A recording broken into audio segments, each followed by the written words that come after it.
In this video, I'm going to be sharing with you 4 of the most important principles of photography. Knowing and understanding these 4 principles is key to building your knowledge as a photographer. And once you learn them, you're immediately going to start creating better images with confidence.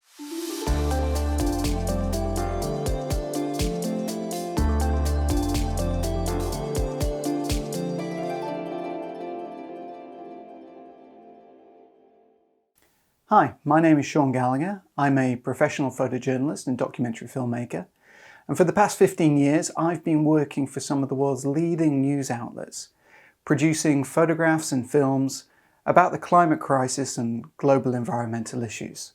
Here on my channel, I want to share with you some of the things that I have learned over the years throughout my career to help you improve your own photography. If you like the content on my channel, please like this video, subscribe, and make sure to hit the bell below to receive notifications when I post new videos. So, I'm going to be covering these 4 main terms and concepts: aperture, shutter speed, ISO, and exposure. Understanding these 4 concepts are the first steps in learning how your camera works and how it takes pictures. Okay, let's get started with the first one.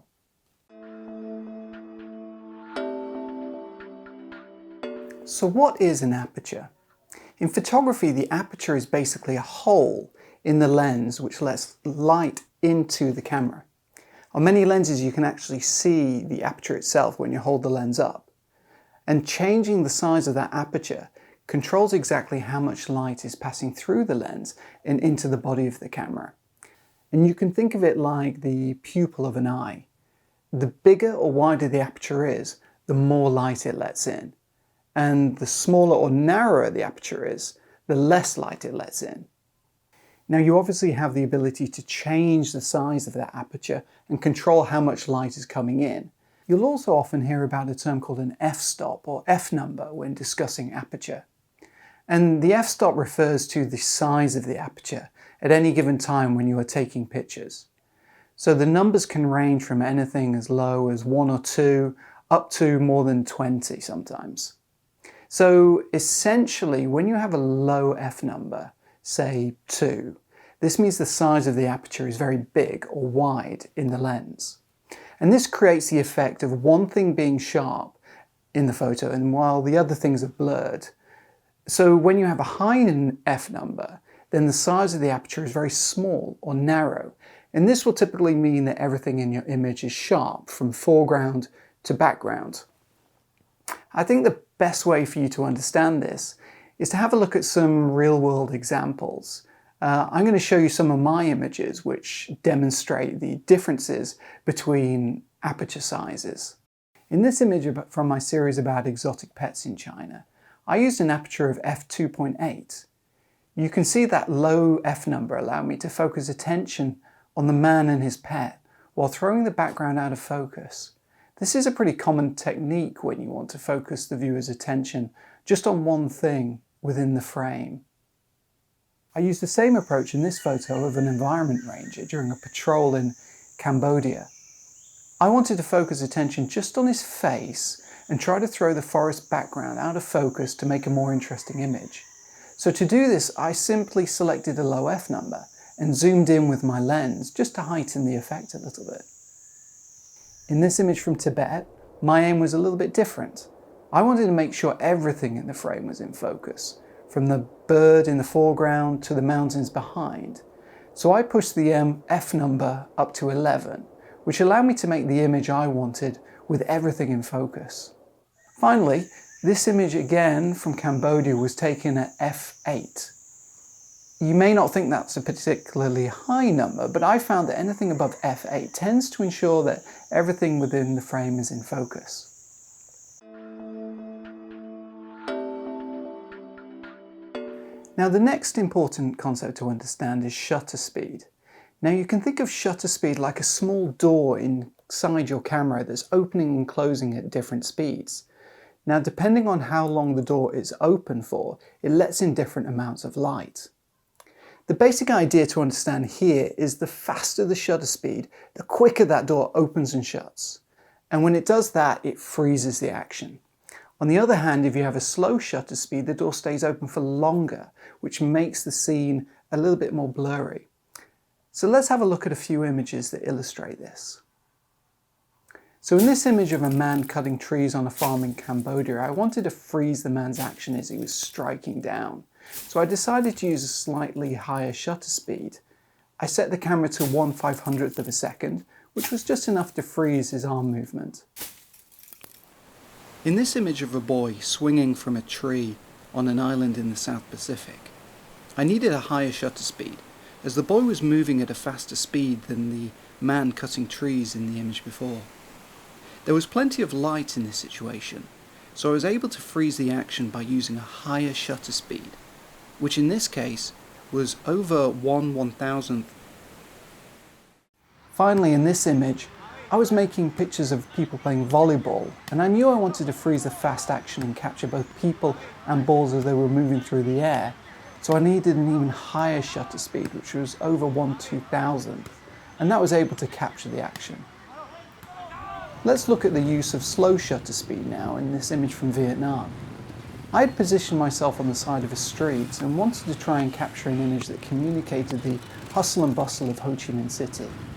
I set the shutter speed to 1/8 of a second and tried to hold my camera very steady and made a frame that kept the woman sharp in the foreground and blurred the traffic behind her. When taking pictures at very slow shutter speeds, it's best to use a tripod, as it prevents everything in the whole frame being blurred. In this image, I set my camera on a tripod on a beach and made a portrait of this man using a slow shutter speed so I could blur the waves at his feet. Traffic is always a good subject for long shutter speeds too, as you can create interesting effects such as this image from Taiwan.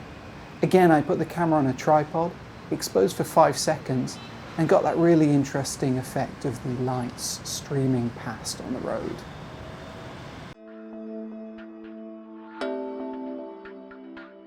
So we've learned about aperture and shutter speed now, so let's look at the third important concept you need to know about, which is ISO. In the old days of film photography, you might remember having seen boxes of film with big black numbers on the side. These numbers basically referred to the ISO of that film, which told the user how sensitive it was to light. So if a number was low, it wasn't very sensitive to light. And if the number was high, it was very sensitive to light. So that's essentially what's happening in our modern digital cameras. It's just now we have sensors instead of film. So as a rule of thumb, the brighter the conditions are that you find yourself in, the lower your ISO can be. If you're in darker conditions, you want to start increasing your ISO to a higher number. As a rule of thumb, if I'm out in bright conditions, I'll set my ISO to around 100. If it's a little cloudy, I'll go up to 400.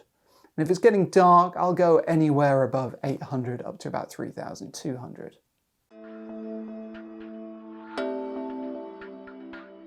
At this point, it's important to note that aperture, shutter speed and ISO are all connected to one another. And the balance between these three determines what we call the exposure pyramid. All you need to know about that right now is that when you change one of these things, it's going to have an effect on the other two, especially aperture and shutter speed, which are really tightly interconnected with one another. So you always need to consider this. But by balancing your aperture, shutter speed and ISO, you're going to create an image that is exposed correctly, i.e. not too dark or not too light. Luckily, modern digital cameras are all automatically programmed to help you get a really good exposure on your photos. So one of the easiest ways to practice the fundamentals of what we've been talking about today is to choose the functions called aperture priority or shutter priority when you next go out taking photos. Now, this function will allow you to control just one of those settings, such as aperture, and it will automatically change the other one to get a good exposure. So when you're playing around with that function, make sure to watch the effect changing one thing has on the other and think about the relationship they have, because that will really help your photography. So today you've learnt about the four most important fundamental principles in photography. They are aperture, shutter speed, ISO and exposure. As always, getting out into the real world is the best way that you can learn about photography. So when you go out, pick one of the techniques that we've been looking at today and practice it. Experiment with your shots and have fun with it. Take lots of pictures, but try to think about the concepts you've been learning about in today's video. If you have any questions about any of the things that I've discussed in this video, please leave a comment below. Which is your favorite setting to play around with when taking pictures? Do you prefer aperture priority or shutter speed priority? If you want to learn more about the basics of photography, why not watch one of the other videos in this series? You can find it just here. And please subscribe to my channel for more videos about photography and filmmaking.